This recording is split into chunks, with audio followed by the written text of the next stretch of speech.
Hey guys, so today I'm filming a makeup purge for fall. I filmed one in the spring, I'll have it linked down below.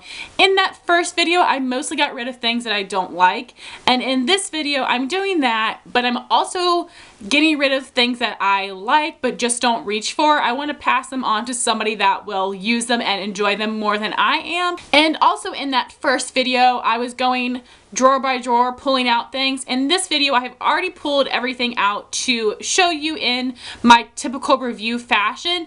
This video is going to be split up into two parts. Today is going to be face and eyes, and next Thursday will be lips and nails, so please stay tuned for that.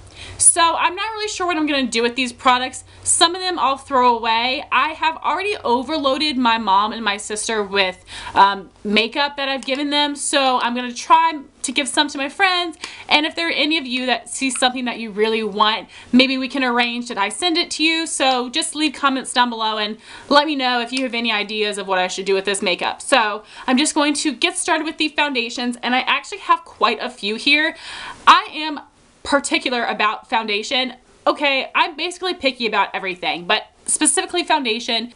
I want it to last all day on my oily skin. I want it to be full coverage, matte, and match my skin tone.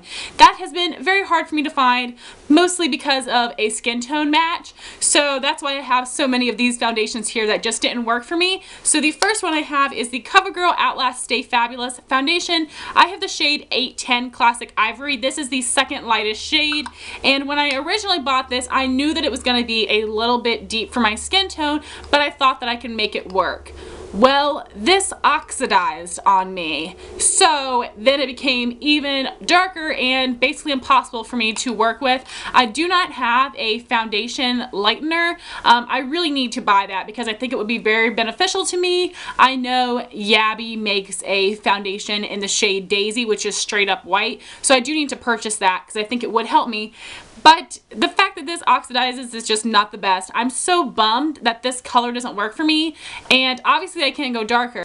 And the lightest shade is much too pink for my yellow undertone, so there is no shade match for me, which is a big bummer because I know that this was a really hyped about foundation. I do have a first impression that I'll link down below, but so I'm passing this along because the color match is not good for me, and I don't tan, so in the summertime even it is still too dark.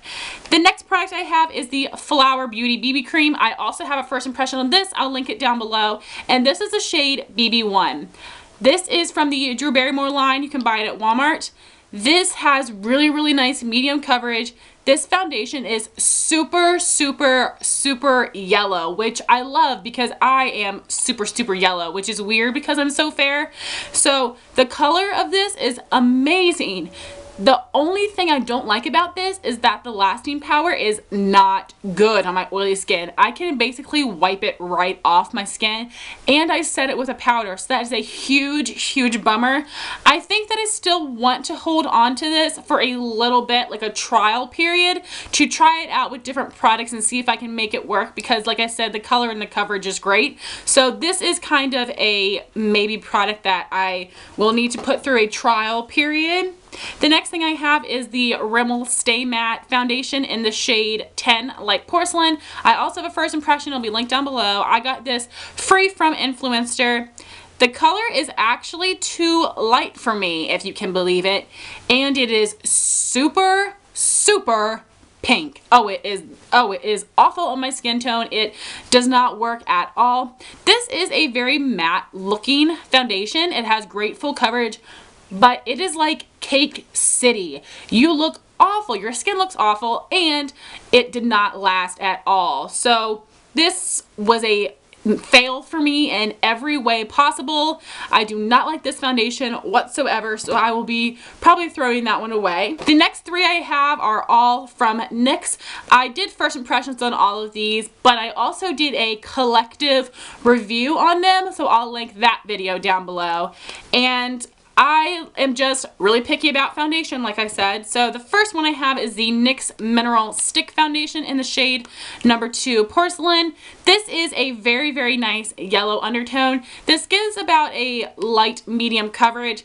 The reason that I'm passing this up is because it does not last on my skin at all. Again, it's one of those things I can wipe right off, even if I set it with powder, and I need my makeup to last all day. I work 10-hour shifts, and I put on my makeup even earlier than that. So I wear makeup for a good amount of the day and I need it to last, and this just does not do that for me. The next one I have is the NYX Tinted Moisturizer in the shade number 1 Buff. This shade is like 5 times, 6 times darker than my skin tone, so it does not work for me. Also, the coverage is super duper duper light, so I'm not a big fan of that, and that's why I'm just going to pass it on. I don't really like tinted moisturizers in general because I do like at least a medium coverage, and the color is never ever going to match me. Then I also have the NYX Invincible Fullest Coverage Foundation in the shade number 1 Ivory. The color match was pretty dang good, and it gives about medium coverage. I would not say that it's full, but again, this does not last super well on my skin and hold up against my oil. I love my skin, but at the same time I hate it. I am super pale, I'm super yellow, and I'm super oily, so that is just a whole lot that foundation has to work with. So that is the reason why I don't like all of those foundations, which is a bummer for me. And now I have 3 more face products that I will go through quickly. That first one is a blush. This is the NYX Blush in Flamingo. It is a pretty pink, but this one does not have as much pigmentation as I like my blushes to have. And I do have other pink blushes that I prefer, like the Milani Matte Baked Blush in Delicioso Pink. I much prefer that over this, so I think I'm going to pass this along. It's a beautiful color, and I want to give it to somebody else who can really enjoy it. Next, I have 2 little products from Benefit. First is this sample of the Cha Cha tint, which is a lip and cheek tint, and it is a coral color. I used it once, not the biggest fan of this type of product, so I want to pass that along. And then I also have Benefit High Beam. I've had this for 3 years. I got it in a kit with my Benefit Hoola, and this is just dried up, so I'm going to throw it out. But it is a really intense silvery pink highlighter. I had a hard time blending it out on my skin. I liked it a lot when I first got it, but honestly this was basically my first highlighter, so I'm not a fan of this. I'm not going to repurchase it, and I'm going to throw this away because, like I said, I've had it for a long time. So now we are moving on to eye products. First thing I have is a Mary Kay cream eyeshadow in the shade Violet Storm. I got this in a Mary Kay influencer box. I did a review video. Again, link it down below. It is a really pretty color, but it does not pack this intensity on your lid. I get much more color payoff and intensity from my Maybelline Color Tattoos and my Milani Shadow Eyes pencils, but for the average woman looking for a light wash of color on the lid, I think this would be great. It's a pretty color, and you can see that I did use it a lot. I used it in the summer on my lower lash line, but it just is not my favorite, so I'm going to pass it along. I think my mom might actually really enjoy this, so I'll see if she would like it. Next, I have some color tattoos. The first one is the shade Tenacious Teal, which is this bright blue. I think I've used it once. It's a really pretty color, but it's just not a practical one for me to use, so I think I'm going to either pass this along or throw it away because I've just never ever used it, and I don't see myself using it, which is a bummer because I think it's a beautiful color, but I don't see me wearing it anytime soon. Then I have 3 other Maybelline color tattoos, and these are dried out. I do not want to throw them away. I want to revive them, but I'm honestly scared that I'm going to destroy them. But these are so dried up that I don't think they can get anywhere. So if you have a favorite video on how to revive cream eyeshadows, please link it down below because I want to bring these back to life. The first one I have is Bad to the Bronze, which actually just fell out of the pot. This was one of my first. It is a beautiful bronzy taupe shade, and I do want this one back in my life. This is permanent, so if, you know, when I try to revive it, it doesn't work, I will just probably buy a new one. I also have the shade Tough as Taupe, which you guys know is a favorite. I have used so much of this. It's perfect for the crease. And then I also have Pomegranate Punk, which I love a lot. I've used a good bit of this, and this one was discontinued, so I definitely don't want to throw this out. I want to try to revive it. So I have one eyeliner, and that would be the Jordana 12 Hour Made to Last Liquid Liner Pencil in the shade number 1 Black Point. Everybody loves this liner. It is very creamy, but this does not last on my waterline.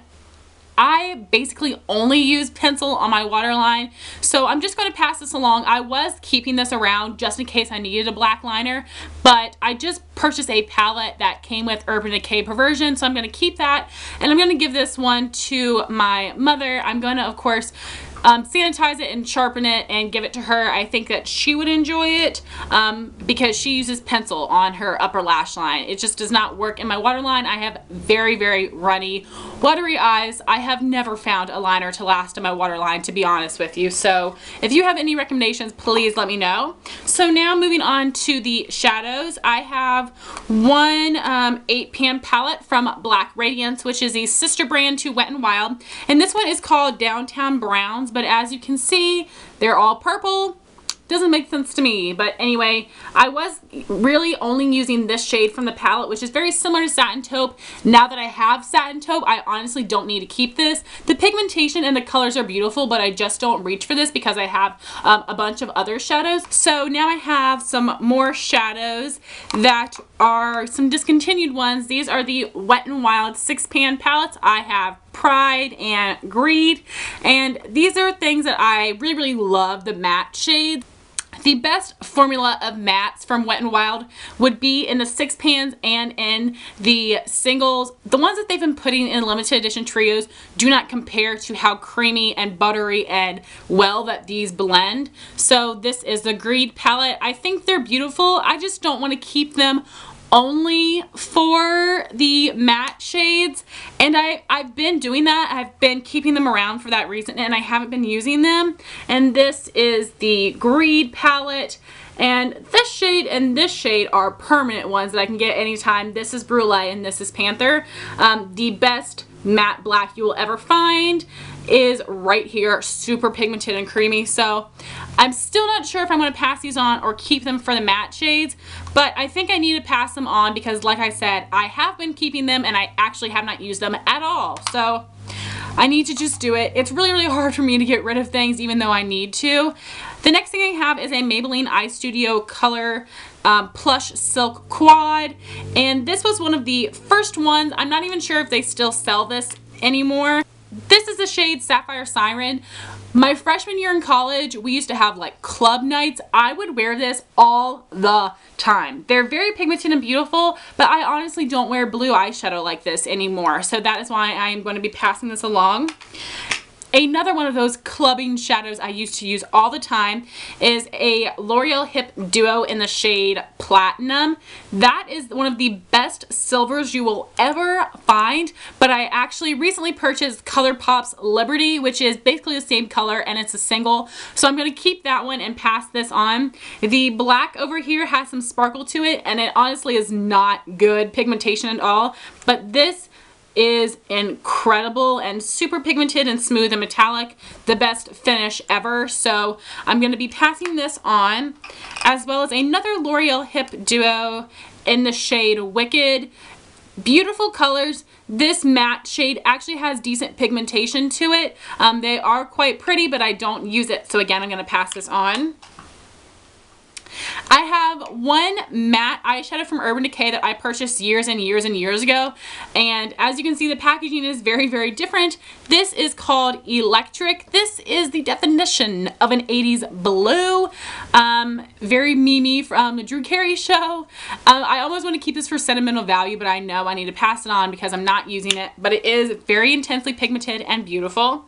And that is it, guys. Those are my face and eye products I'm decluttering. So please stay tuned for next Thursday when I will be sharing the lip and nail products.